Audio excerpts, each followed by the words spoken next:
Welcome back, everybody. Today I'm going to be talking about one of the most common narratives that went into last year and I think might continue into this year. That is the process that you should be fading wide receivers in fantasy based on them changing teams. This was something that was really heavily pushed last year and something I fear could be pushed again, but I'm going to break it down, talk about it, see how it played out last year, and see how I think it could play out next year as well.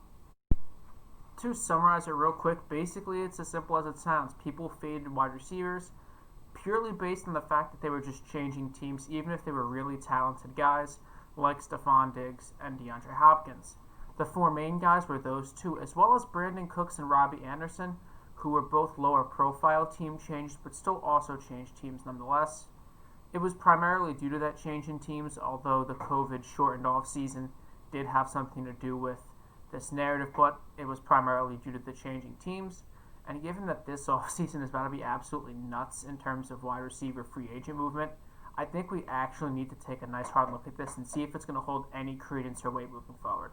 To brush you up on just who exactly is going to be in this wide receiver class, some of the guys are Allen Robinson, Chris Godwin, Juju Smith-Schuster, Kenny Golladay, Will Fuller, Corey Davis, and Curtis Samuel, to name a few.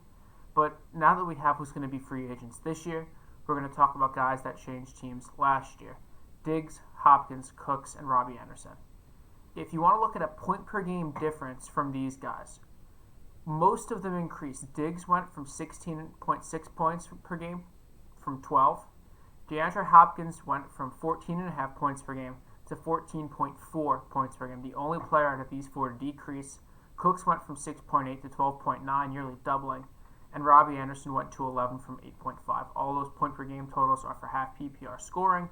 And as you can see, the only one who decreased was DeAndre Hopkins, and it was ridiculously minor, 1/10 of a point. That barely makes a dent in the full season, and he was banged up throughout the year.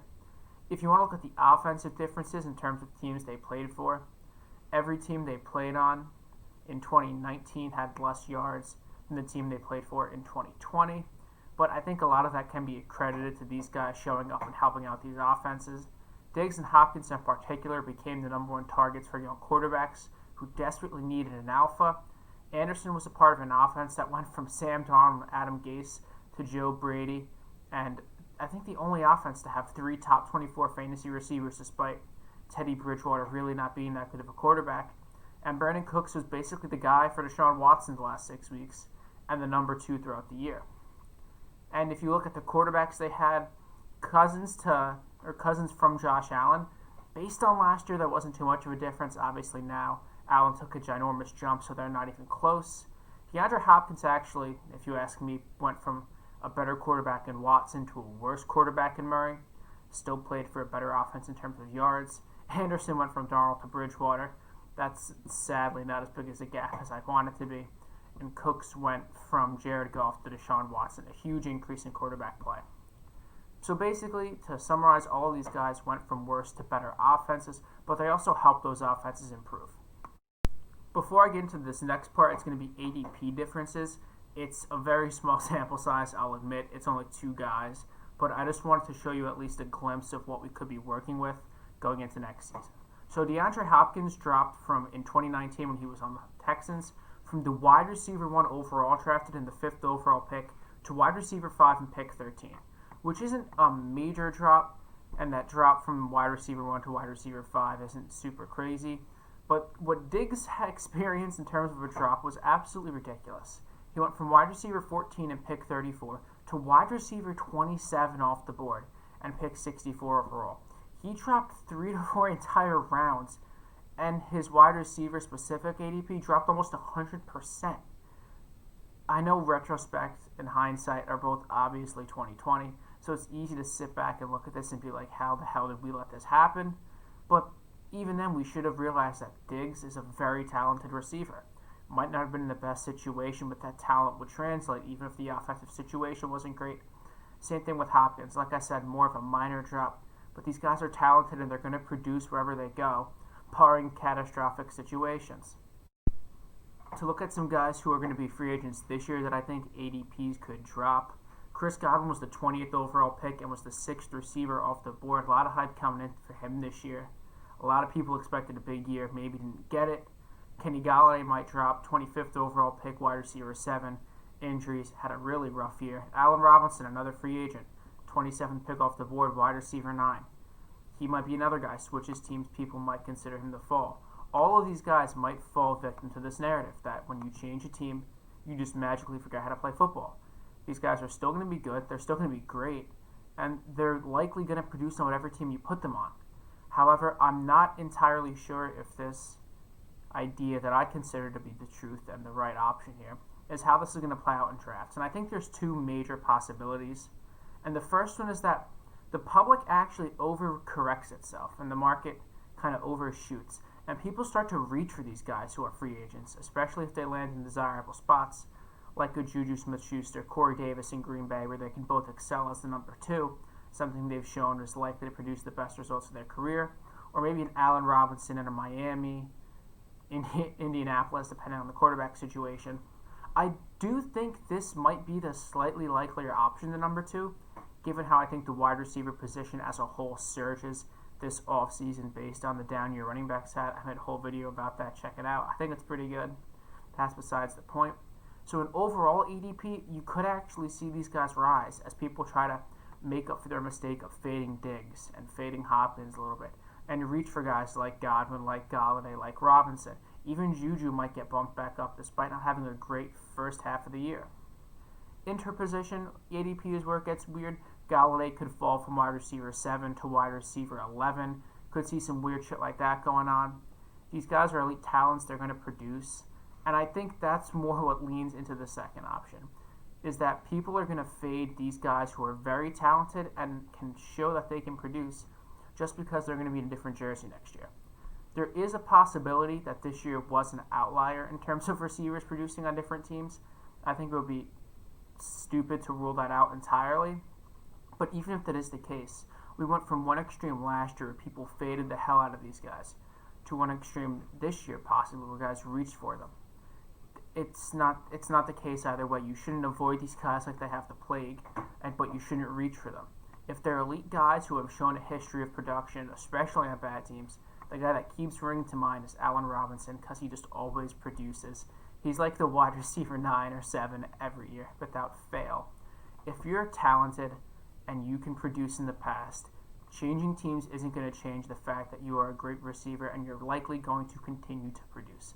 Unless you end up on a catastrophic offense, like what you saw with Adam Gase's Jets, like what you saw with the football team for a vast majority of the year with the corpse of Alex Smith, Kyle Allen, and Haskins, they're going to produce at around the same level. It's really not going to be that steep of a drop-off. And if you just so happen to get a Stephon Diggs-like fall, which yet again I think is slightly less likely than the first option, people actually reaching for these guys, I'm going to keep using Allen Robinson, he's my boy. You could get a consistent top 10 guy like him if his ADP falls around the same way Diggs's did at wide receiver 14, wide receiver 16. And where you're going to be able to get him draft-wise is probably going to be an insane value. It's hopefully this is the way because it allows us to pick up values on these guys in the draft where people just fade them and are continuing to be afraid of them because they're wearing a different jersey. I don't think that's the more likely option. There is the third option where these guys' ADPs all kind of sit the same, but that's less exciting and I highly doubt that's what happens this year. So following up those scenarios, I think I'm going to just talk about how to handle this in drafts real quick. Don't reach for the shiny new toy or don't reach for receivers at all. It's something I'm going to be pushing heavy this offseason, but especially not the shiny new toy, like a Robinson in a new situation, like a Davis in a new situation. Yes, these guys are good. Yes, these guys are great. They're going to produce, but if you're reaching for them because they're in a new location, that's not the way to go about this. But don't just fade them into obscurity like you did Diggs either. He was an elite talent, and he was getting drafted behind Devontae Parker and T.Y. Hilton. That is ridiculous. Kind of similar to that, if a guy was very good or even elite in one situation, the talent isn't just going to disappear. He's not going to get the fucking football ability sucked out of him like the Monstars are lining up against him on defense. It's not going to happen, but if a situation is really dire and really horrible, and I can't say I'm feeling a situation this year that's going to look horrific on paper. The most uncertain one is Washington, but I feel like they're going to address the quarterback position in some way. So at least on paper, as of right now in mid-late January, there's no completely horrible situations. I'm sure there's bad ones if I really rack my brain. In short, really only take situation into account negatively if it's super dire. I doubt you really see a lot of people drop off just because the situation's bad. If they produced before, they will likely continue to produce. Talent just doesn't go away. And that's going to lead you to value. If the value is there, capitalize on it. If Allen Robinson falls to you in the 7th round because he's on a different team, you need to take him. That is ridiculous value. That's league-winning value right there. Getting a guy who's likely going to be a wide receiver one, even if a quarterback wasn't even playing or throwing to him. It was just him throwing to himself. You need to capitalize on that. But that doesn't mean you should reach for Allen Robinson early 2nd round because he's on a new team. Let the value fall. Don't reach. And the more I talk about it, the simpler it seems. At least to me. Great players are going to continue to be great. People that have produced are going to continue to produce. And barring certain landing spots that are either ridiculously horrible or absolutely incredible, don't overreact either way to where exactly these guys land. If they were good, they are going to continue to be good.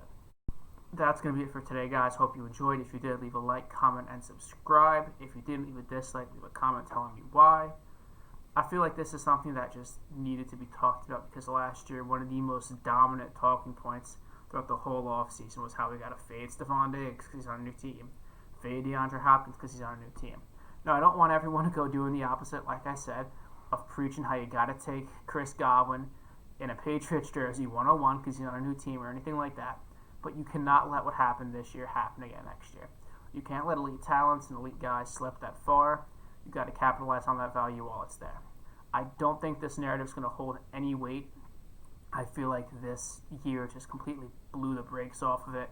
Even if it was an outlier, I doubt we should be fading people to the extent we did last year. Tough lesson to learn, but we learned it nonetheless.